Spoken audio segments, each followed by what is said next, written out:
Welcome to the Innovation Alley podcast. Today I'm sitting with Lesley Klassen from Campfire Union and Michael Legary.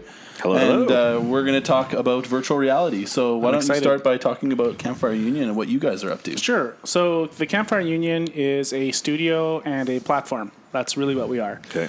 Our studio side creates games. We're launching a game in 2 weeks called Lost Cities.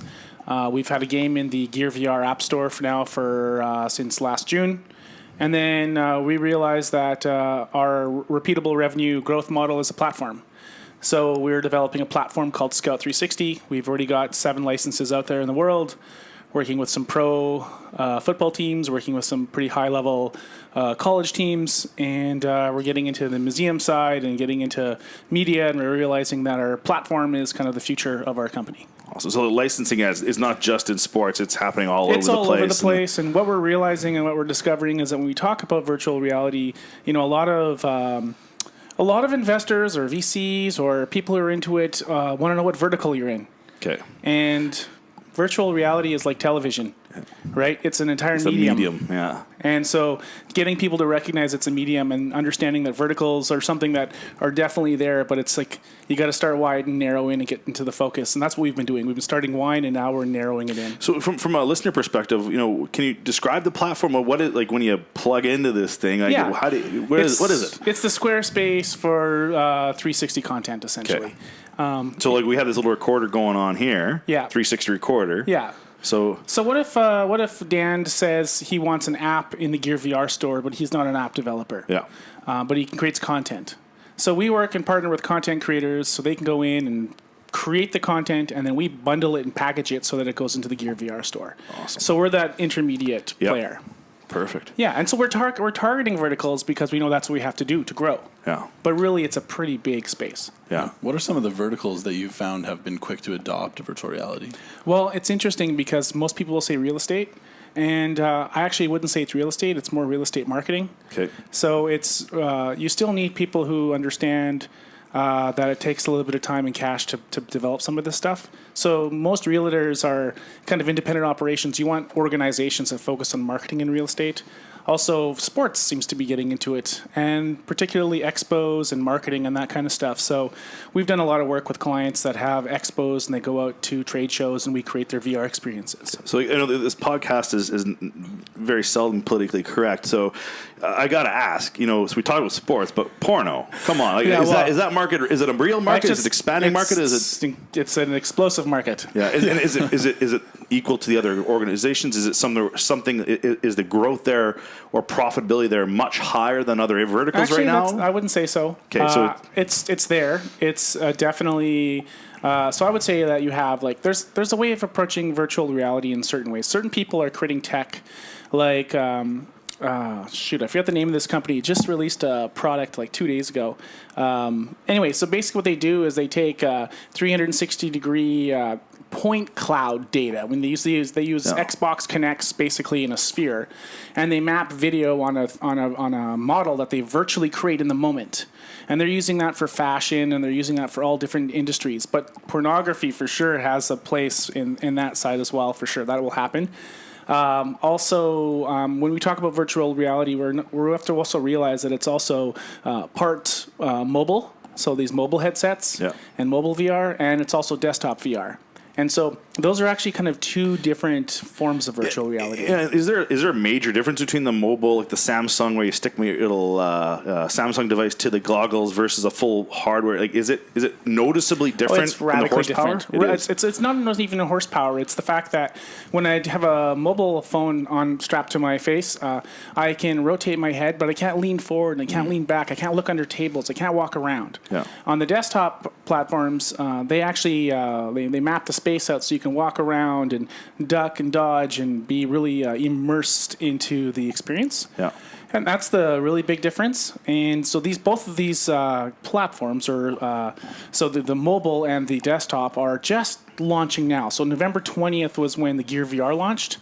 Google Cardboard, which is a inexpensive, accessible. Yeah, I stick that on my face. I put my mobile device in it, and then hopefully it. Yeah, it's kind of the lowest quality VR, but it's $10, and people can get in there.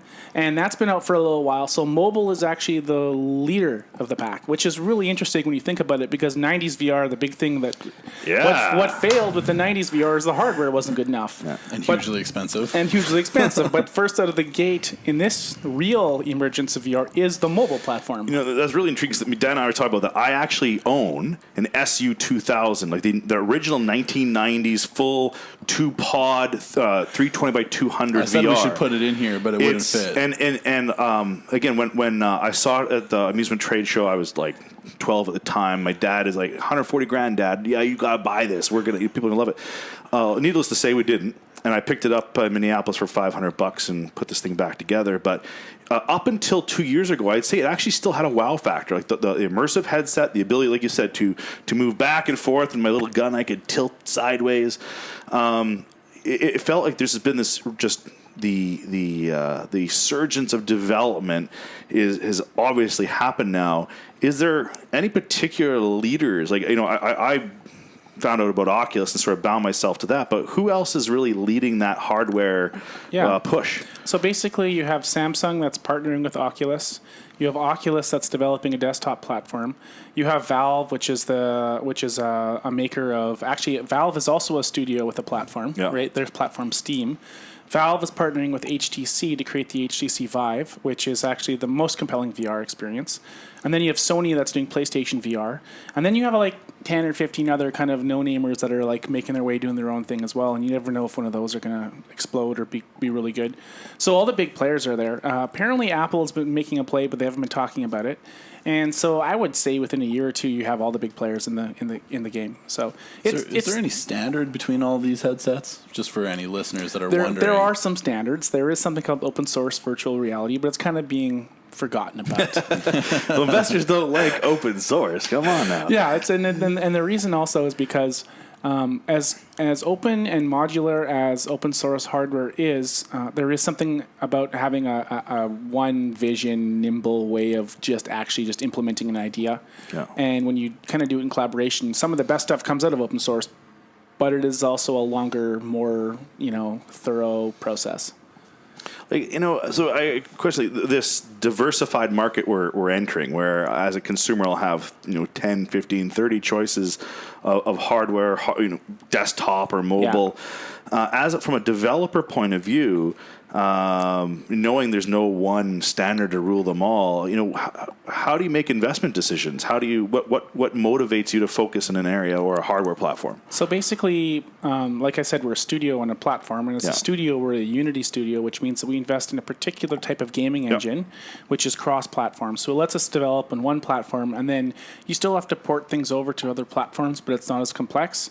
And then the platform side, the Scouts 360 platform that we're developing right now, that is designed. We're thinking about the end use. So whoever's creating the content, like this 360 video in front of us, they don't have to worry about any of those questions about cross-platform. Our own authoring tool and creation tool takes care of that for you. So we have to think about how can we make sure that when you create something with this Theta S camera in front of me here, how does it get on the Google Cardboard, and how does it get onto the Gear VR? How does it get onto the desktop? Well, that's our job to figure out as our product development team works on that problem. And so it really comes down to, as a developer, we have to be really careful about how we develop. But as a consumer, or even as an author, let's say something like a filmmaker or a storyteller, they don't want to worry about that at all. And so that's the business opportunity actually for us, because accessibility to these cameras are happening right now, where people are creating this content, and the ability to create VR content is becoming simpler and simpler. But the challenge is how do you package it all up? Mm-hmm. And so we want to be really known as the people that can package that content up. So from an investor point of view, so that you're creating this ability to invest in asset developments and get good market share because you're cross-platform. One question I've heard a number of folks ask is, what is the killer app, the killer experience that VR has, and specifically, it's investors. We've lived through 3D television and movies and stuff like this that didn't seem to go anywhere. Yeah. Why is VR different this time? So basically, the way I look at it is television will always be there, including 3D TVs that are still out there. You have a DVD player that you probably don't use anymore, but at one time, one time you did, right? Yeah. I would say we still have books, and those books now have become ebooks. We still have TVs, and they're still TVs, and VR is just another medium. So people need to quit thinking about it as a technology, right? And so you'll have your big screen TV, and you'll have your iPad and your iPhone or your mobile device, and you're going to have your VR helmet, and it's just going to be part of the suite of electronics that a modern person owns. And some content you'll want to view in VR, and some content you want to view with people together on a TV. The thing about VR that's really different this time also is the social VR. So VR now is at a point now where you can have. I tried this really cool demo when I went. We were down at Oculus Connect, which is Oculus's conference. The big thing, yeah. Yeah, we actually spoke there, so it was an honor. We got to be one of the 9 companies that were indie studios that they invited to speak, and they let us do this demo, and it was called Toy Box. So I got into VR. Put my headset on, and somebody appeared in front of me who was on a network connection somewhere else in another room. And we were playing, table tennis and throwing things and rubber bands and setting things on fire and all that weird things they do in that game. But the thing is, I really had a sense. I actually got nervous looking at the person across from me in the eyes, because sometimes, when you don't know somebody, you have that really intense conversation, and you're like, I don't know who you are, and yet we're playing all these games, and it's really weird. And my brain believes so much that I was with somebody in a space so deeply that the emotional impact of VR is starting to become really, really relevant. Yeah. So even how we Skype in the future is going to change, how we, this experience, I could be in my room and you could be at your place. Maybe we're all here virtually right now. But we could be yeah, maybe we are right now. Right? But that idea is there. So what I was trying to say is that it's getting to the point where it's compelling enough that lizard brain part of you starts taking over, where you just believe that things are existing in front of you that aren't. Mm-hmm. If you ever walked through a virtual object before, you get discomfort. So we have a feeling. Yeah, it's supposed to. It's weird. It's we have an HTC Vive, which is a really cool. It's a room scale. So we have these sensors in the room, and it scans the whole room, and you can walk around. And so we're developing a prototype, and we're walking through it just because why not? You're developers, you do stupid things, and you get this weird disconnection. So a medium that can create that much emotional impact has a massive opportunity for investment, and in every single vertical. You name a vertical, I could tell you a VR application. So now it's about each of us as companies starting to narrow down what we're doing, and investors working with companies that are actually mastering each of their verticals.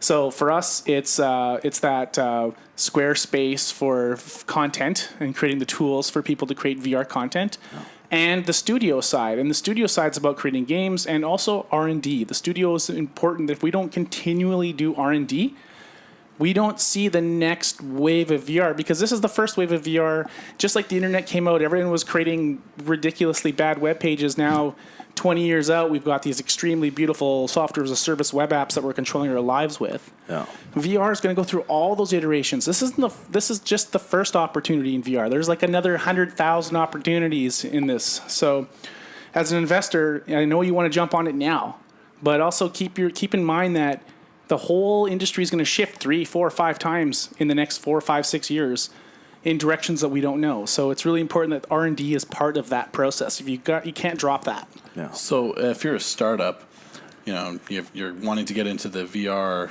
medium, what is the most important thing for you to think about, in your opinion? Well, for us, we've had to learn to narrow our focus. So we spent the first year throwing spaghetti against the wall. We found the things that stuck. We started focusing on narrowing down what industry we're going to focus on, and R&D. Mm-hmm. If you're not doing R&D, you don't see where you can't be ahead of the next curve, and the curves are happening so quickly. It's so fast. So if you're not, if an investor is investing in a company, make sure you have someone doing R&D. Because I'm serious, it's cutting edge. You got to be on that edge for a while. It's still new. It hasn't even been out for 3 months yet. And you know what? All these VR companies that people are investing in might just flip to become AR companies. Mm-hmm. Right? So that is another entire area that's going to happen. So really, it's kind of wild, wild west. And I know we've talked to some VCs and we've been given a very this is what you need to do. And we've been listening to their advice. However, we do know as developers in the field for 2 years that there is so much unknown that you also have to follow kind of your own intuition as developers to keep that to keep the true innovation happening. There's innovation and there's real innovation. So there's one more thing I wanted to bring up with you. You guys currently run a club, the Alternate Reality Club, and I've been to it, and it's awesome. Do you want to talk about it a little bit? Yeah, so the Alternate Reality Club it's not just developer focused. It's for enthusiasts, it's for dreamers, it's for people who like to have, talk about these crazy ideas of alternate reality. And we do this about every 2 months. We show demos of what's happening in Winnipeg. We download things that are new on the web. And we sit around and kind of just be geeks together, talking about virtual reality. It's really fun, actually. Yeah. When I was there, I thought it was great. And where can people find out more information about the Campfire Union and what you guys are doing? Yeah, so campfireunion.com is our website. Campfire Union is our Twitter.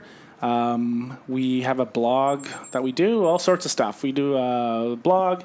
And then the Winnipeg Alternate Reality Club is on meetup.com, so you can just Google that. Great. Awesome. That's awesome. Well, thanks a lot. Thanks for coming out and telling us all about this. Sure. It's been awesome. I love to talk. So do we. We'll see you soon. All right. Thanks.